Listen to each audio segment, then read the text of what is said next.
If you are a nurse wanting to get out of the hospital and into your own business or become an entrepreneur, this video is for you. I'm going to tell you the one business model that I think is going to be ultra successful in the next 10 years.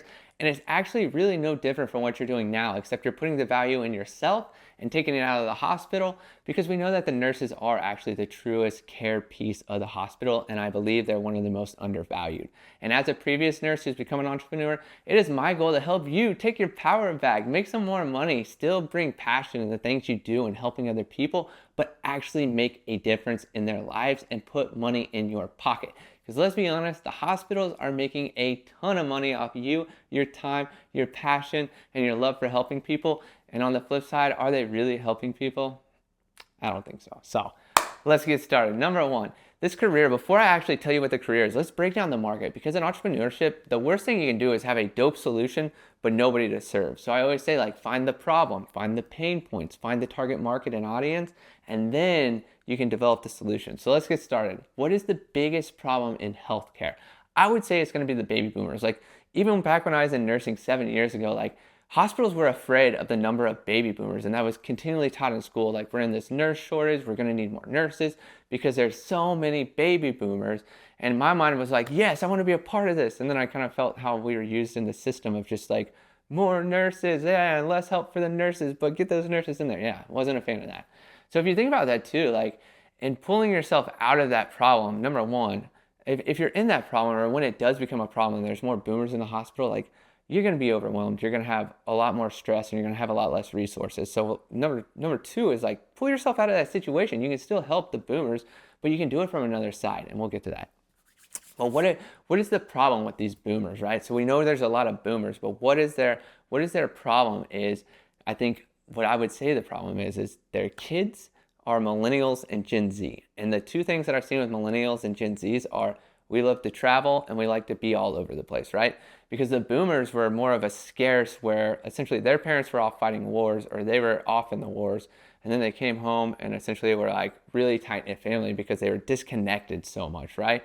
So the millennials and Gen Zs, like, we had a pretty tight niche family model, I guess you could say, where we would, spend time together and do a lot of things, but then that has since separated because the world's become so digital that we're kind of able to still stay connected but be all over the place, right? So in knowing this, the baby boomers have kids that are Gen Z or millennials, and then the millennials that have Gen Z kids, or so forth. It's a little mix of that. But the problem is there's a ton of boomers, and their families who are going to take care of them live out of state or out of country or live distant from them. And this creates a massive problem, because if you think about it, like, even in a sense of putting my grandma on there, using it as an example for my mom, but like, my grandma has a hard time remembering what she's going to tell the doctor. She has a hard time essentially replying back to us what the doctor said whenever we ask about stuff, just to help advocate for her care. And then our biggest frustrations is kind of like, well, like, we'd love to go to appointments with her, but we don't have the time, because we're doing our own things. And I think that creates the perfect problem and solution for any nurse wanting to continue doing what they're doing, but slightly get out of that model and take that advantage, or really bring the value into what they're doing as an entrepreneur and as a business model and a solution. And what I'd call this is a patient appointment advocate. So essentially what you would do is act as that centerpiece. Number one, you'd go to the appointments with the patient. This is key. But you got to talk about how you're going to target it. And this is like the real sauce of it all. Is like, you can't target a baby boomer, right? Like, they're not the best with technology and stuff. So you got to target their kids and essentially their family members who are going to be paying you, right? Because you're creating a solution for them. Because the biggest problem here is that family would like to be an advocate for their health. However, if they live out of state or out of the country, they're not going to be able to go to appointments with them. And in not being able to go to appointments with them, they're essentially distantly tied to everything that's happened. Yes, the older person or baby boomer could FaceTime the family during the appointment, but it creates a massive kind of like disconnect. We know appointments are really fast and there's a lot of things happening. So if you think about it, the children of the baby boomers are essentially going to want to know what's going on in the appointments. They're going to have messages to relay to the practitioner, and they're going to want answers coming back. So as a patient appointment advocate, what you would essentially do is talk to the children or the caretakers of the boomers. You would get that information related to the doctor, and you'd also take what the doctor's saying and relay it back to the family of the boomers. And then in between, you're also advocating for the patient during the appointment.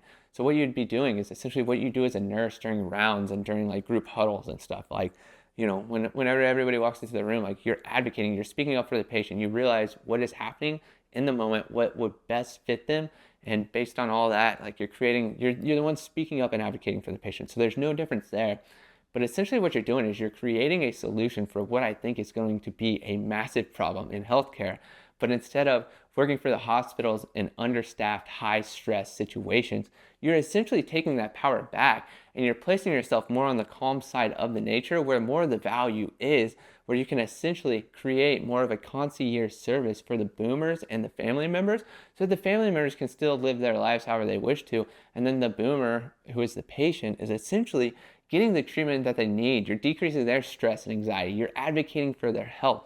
You're increasing the value of their appointment so that they can get all their questions answered and they don't leave the appointment with all their questions and kind of forget or don't know how to translate that information that they can send back to their family or even apply it to their health. Because I think that's the other problem outside of all this is, we all can go to appointments and we can get that information, but it's so much at once that essentially when we go to implement it, we number one get overwhelmed. Two, we kind of forget about it because like life and distractions and obstacles pop up. And then number three, you're just like, it's hard to implement it. And sometimes we need somebody to hold us accountable because yes, it might be something that'll change our lives, but if it's hard and difficult and it's an old pattern, we're not going to just like want to change it. Like you're going to need someone to help advocate for you. And I think that is essential. So, if you're a nurse and you want to get into business and entrepreneurship, I would essentially set up this model and create yourself as a a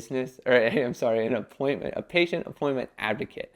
So your goal is to gain, and even if you think about this, like with 10 patients, you could have a pretty nice little system here. You could charge like $150 an appointment, because if you think about it too, if a boomer has one child or two children, that'd be $75 a child per appointment, and typically, say they hit one appointment a month. I don't know. And I don't know the average rate, but if you think about it, you got to make it worth your time to go there and do it, but it's going to be more than you're getting paid as a nurse. And that is the cool thing about entrepreneurship. It's not about the time that you spend doing it. It's about the value of the solution and how much time and money or stress and anxiety you're saving everybody around you. And when you understand that value, and if you don't understand that value, check out all my other videos. Like I endlessly talk about this value of like stop trading time for money and start trading knowledge, power, skill, wisdom, solutions, efficiency. All of that is the value that you put into your time. So got a little bit rambling there at the end, guys, but like honestly, I think it's a really good solution. And if you guys even want help building this out, like this is something I wish I was still passionate about, but I'm not. But I wanted to share this idea with anybody who is looking for a solution to get out of nursing and build their own entrepreneurial business that they can scale and grow, because I think this is a great model. It's going to be a great solution to a massive problem hitting healthcare very soon.